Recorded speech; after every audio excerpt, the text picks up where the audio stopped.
Hey everyone, this is another episode of Ponte Vedra's Finest. I'm here with Vernon and Nancy Kelly of Kelly's Farm. Vernon and Nancy, could you tell us a little bit about your business?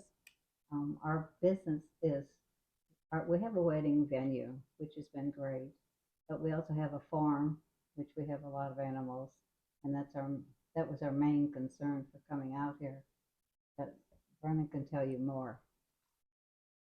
Well, we the farm is our home, and we moved out here in 2000, and we actually moved from From Jacksonville Beach yeah, from Jacksonville Beach. Thanks. It's in so a long I high-rise forgot. condo, all glass and Yeah, marble to all yeah, dirt and that's right. dirt. We went a two-story condo on the ocean, and we moved out here. And the original plan when we moved here was to buy a piece of land, build a small house, and flip it, because back then the tax structure allowed you to make up to $250,000 profit without paying taxes. So, Okay. so I figured, that would be a good way to start out retirement. So you're originally from Jacksonville and then you Yeah. wandered all the way out here to St. Augustine? Well, we lived in St. Augustine for a period of time, probably 10 years, on Volano Beach, North Beach, North actually. Okay. Yeah. So then we moved to Jacksonville Beach in a condo, and didn't have many problems that the condo association didn't take care of as far as maintenance. And now we're out here and it's nothing but maintenance. A big difference. Yeah. 24-hour 24/7. maintenance. Absolutely. Yeah. We started out with 25 acres, and the land was so pretty. It was a potato field, but it's surrounded by a big tree farm. That and so the land was so pretty that we kind of fell in love with it, and we built a big home, and we built a big barn for the horses, and we had quite a few animals. And then a situation occurred where three of our animals passed away within a year, but they were in the horses, they were in their 30s, so they lived good full lives. We moved the other two over to our big barn, and then we had a vacant building, and you got to do something with a vacant building in the country, or it goes to Absolutely. pot pretty quick. So we decided, actually my electrician suggested we get into the wedding barn business because his son's fiance wanted a barn wedding, and they couldn't find a place locally. They had to go all the way out to Callahan. So obviously my plan was, though, if I could convert that barn without spending a lot of money, then I'd do it. And it would be and I looked at the competition. There's a lot of barns in within this area, but most of them are really nice buildings that are built on a rural piece of land. They're not really a farmer, and we have an authentic farm. So I thought if a bride wanted a barn wedding, she probably wanted to be on a farm. Yeah, pulling up, there's donkeys, there's horses, wide open fields. It's the real deal. It's not just Yeah. a venue with nothing but a barn here. Yeah, Right. very Well, nice. yeah, we went from 24 acres to 95, and Went from one horse to yeah, 9 big ones, to a bunch. 25 donkeys. Yeah, that's Nancy's department. Yeah. She handled that really well. But now we've got a business, and the event business, and that barn has really worked very well for that purpose. So when was it you really started this event business? And about 3 years ago, up until that time, as I said, it was a 5 stall horse barn. We converted it, and we've had 100 events in the last 2.5 years. So what is it that drives you to do this hosting, to have this out here on your property? Because I know it can get noisy, but you mentioned earlier there's no noise ordinance out here, so Right. people can party as hard as they want. But what drives you to host this? What's your motivation behind it? Well, it's interesting because I had thought about doing an event venue before, and then I thought, hell, it's my home, and I don't want a lot of strangers, around my home. But I talked to a fellow in near Gainesville that has a wedding barn, and it's on an authentic farm too. And I asked him what he thought. He's in his probably early 70s now, so he's quite a bit younger than we were. But I asked him if he'd had any problems, and he said, the opposite. He said, at our age, your circle of friends kind of shrinks, gets smaller all the time, and so you keep doing the same thing over and over, and that's how you get old.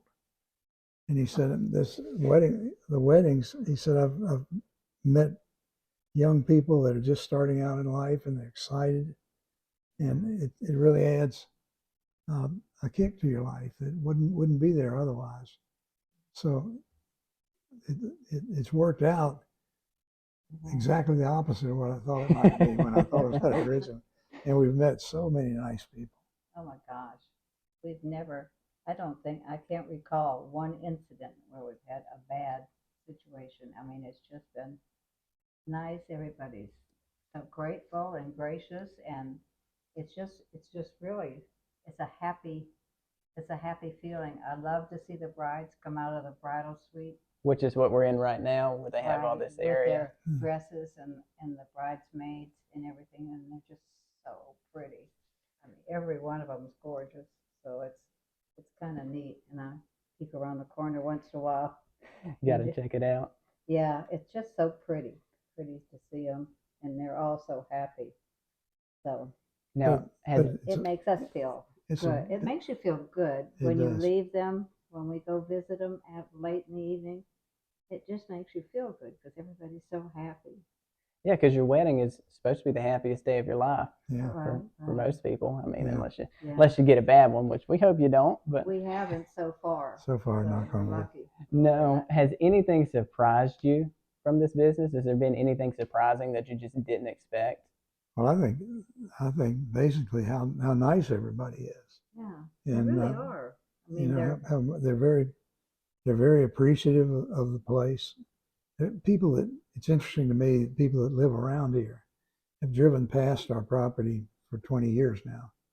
And a lot of them tell me they've wondered what's back here. Now they get a chance to see it. And my question to them is, well, are you disappointed? And so far, nobody said that. Quite the opposite. But it's a business.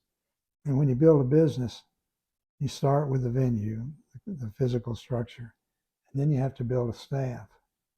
Because the last thing I wanted was Nancy over here trying to run weddings. And we've got a great staff, including our daughter-in-law. Erin, who's the driving force behind everything. Yeah. And our general manager. We just have a good crew. We do. They're very aware of everything they should do. If you spill something, it's gone in 2 seconds. I mean, we're just great. We're just very, very lucky. And we have a good sales team too. Ann Urban's a wedding planner, and she handles most of our sales. Erin handles some too. But then you got to have the staff to pull the thing off and oversee everything. And we do. And so it hadn't been a problem for us at all. How many staff do you have? We've got 5. 5, yeah. Total of 5. Does that include maintenance too? Because you got 95 acres that you have to maintain. No, we have. This is a whole different operation. Okay. Over here, we got 2 ladies that take care of the horses, and we got a superintendent that takes care of all the grounds. And occasionally he'll bring in a part-time person, because 95 acres in the middle of summer is you mow a field, and then you turn around and mow it again. That's where that term farmer's tan comes from, out here all the time in the sun. Now, with this business, what's been your greatest challenges? I know you kind of started during the height of COVID. What challenges have you faced? I think probably one challenge was the restrooms. We thought we could get by with the portables. The upscale portables, the crowd pleasers they call them, but they're still trailers. They've got stairs to them, and they're nice, but they're not. It's almost impossible to get a handicapped one. There's only 1 or 2 of those around, and they're very expensive. So even as much as the restrooms cost, they'll pay for themselves in about 2 years. So maybe we're getting there. So over the next couple of years, what are your goals for the business? Well, my goal is to increase the volume at this point and sell out every weekend, and then gradually after that start raising the price. But I don't ever want the price to be so high that it keeps a nice young couple that's just starting out from having an event here. So we generally will work with people on pricing. So if we can get the volume up, the pricing I think will take care of itself. We are not opposed to having payments made, or they have now, have later, or we just work with them so they can, if they really, really want the farm. We like to work with You want to them. make it available for people. Right, exactly, and they get so excited about it. So that's our, I guess our goal is to make Yeah. everybody want to come to Kelly Farms. Yeah. Absolutely. They have a lot of choices. And we- So I appreciate every one of them that takes the We time do, to come we out do. here and look at it, and we get our share once we've seen it. yeah. So with people using your business out here, you are a small business, you are a local business. What do you think the importance of shopping local, just supporting small businesses? What do you think is important about that? Well, I think it is important. I mean, we tell them, when the people come from different directions, like from Jacksonville, they think they're out in the boonies, and we're only like 15 minutes from St. Augustine, downtown St. Augustine. So we like to push them to go to St. Augustine, and we're so close to St. Augustine, and especially during the night of lights and everything, it's Yes. ideal for the people that are having out of town guests to stay there. So we try and work with the hotels and everything. Yeah. The To give 'em a contractor deal. that converted the barn was local. All of the vendors Are that local. provide food or whatever for the weddings are local. And I mean, we're a service business really, and so it wouldn't make sense to deal with an outfit that was remote from here. Absolutely. So Now, do you have a specific experience here, being you've hosted a couple of weddings, multiple different events now? Do you have one that is the most memorable? well, it's funny. Well, Probably the biggest most event, memorable was the Wounded Warriors Gala because yeah, but that was the night that the temperature went down, set records for a cold that hadn't been here in, I don't know, 50 years. And we're an outdoor facility for dancing and all, but they pulled it off and they did a terrific job in spite of the challenges. but our greatest thing right now is the sounds of the season. We have the St. Augustine Symphony come here, and then we have breakfast with Santa and high tea with Mrs. Claus, and the St. Augustine Symphony has been wonderful. Last year we had a good year. This year we're having a better year, and it's for their benefit. It benefits the St. Augustine Symphony. So when are these going on?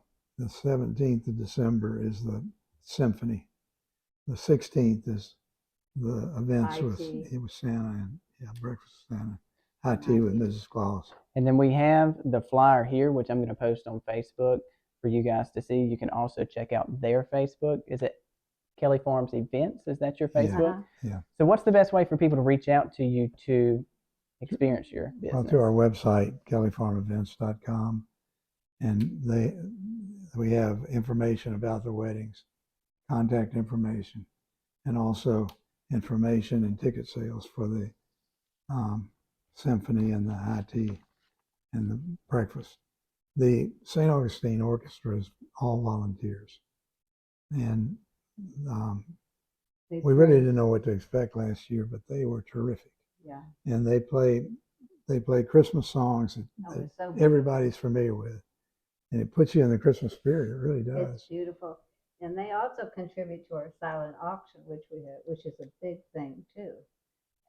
The night of the symphony. So Tell me how that works, your silent auction. Well, people are local people. We go to local people. We had a lot of locals last year contribute, and then everybody bids, and at the end of the night, the high bidder, of course, gets the prize.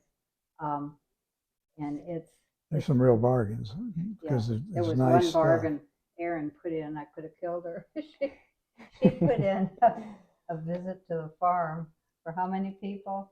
8 people to see the donkeys and the horses and everything. And I'm thinking, With a well, they'll tour be- conducted by yeah, Nancy and I. yeah. And I'm thinking, well, somebody's going to bid on that, or someone's going to come out with a bunch of little kids. We had eight ladies from Nocatee. About a month later, came out, and they were so much fun. They were They the were. nicest It's ladies. terrific. And one lady said, "I am not going to touch a donkey." And we have a picture of her where the donkeys are all surrounding her, and she's using that as her Profile. Facebook profile. It was so funny. And we love, one of my favorite things is that when they come out with little kids or something, I take them over to see the little horses and then take them in with the donkeys. And little kids love them, and the parents love it too because they take all the pictures and everything, and it's so cute.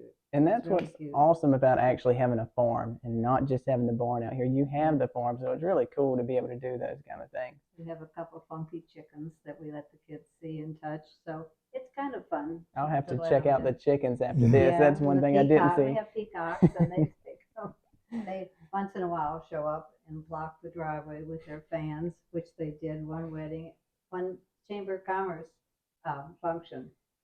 He just stood in the middle and he would not move, and he was all fanned out. It was so funny, but everybody was clicking their cameras like mad. So Absolutely. it was cool. Peacocks are beautiful when you get to see them fanned out. Yeah, So. yeah, they But are. every wedding is an event.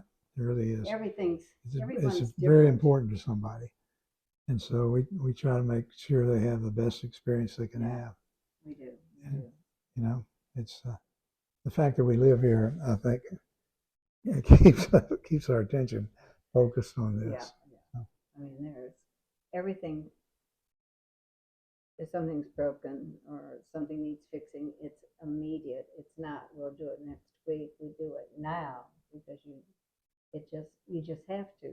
And with you living on the farm, it's easy to do it now versus being an hour or 2 hours away and having to call somebody to come or take Right, 2 hours right. out of your day just to get here. Yeah, and we do know we always pull from the local people to fix things for us. Yeah. So it's just really it's really a pleasure to deal with St. Augustine people. Cool. So I'm going to wrap you guys up on one question that's going to make you think a little bit. If a young person asked you for advice on how to live their life, what would you tell them? You know, it's interesting because I thought my life plan was worked out. I was going to go to work for my dad in a mechanical contracting company, and that's how I was educated. And I worked for him for a while. Then I went to work for my father-in-law at the time, and then an opportunity arose with Fletcher Properties, and I went to work for them. And here comes the PGA Tour and wanting to build a golf course and put a tournament here, which I never could have expected. But I ended up working for the tour for 28 years. So my advice would be, you know, have a life plan, but be ready to deviate from it when the opportunity arises. And, you know, there's false opportunities too. So make sure you get real ones. But if you do, go for it. Yeah, you know. exactly. Just do what you feel like doing, and don't let anybody hold you back. If you feel like having a farm, make your goals toward that. But first thing we did was buy a piece of land, and I bought a horse. And then I went down the road and bought another one. And I come home and bought another one. And I mean, animals is where I'm at. We have dogs and cats and everything. And Vernon's, he's soft-hearted, so I can get away with doing a lot more than I probably should. Yeah, I didn't mind playing second fiddle to all those animals. Oh, that's always how it works, isn't it? Yeah. Yeah, but I mean, just do what you feel like doing if you can. If you're lucky enough to can, you can. So Nancy put up a sign in the groom's room that said, "The smartest thing a man could say." the woman is Yes, dear. Isn't that the truth? That keeps you out of the most trouble ever. You're right. Kind of. Well, Yeah. for the most part, yeah. Right. So, well, thank you for watching. I'll make sure I put Kelly Farms information under this video, and we're going to post it on Facebook as well.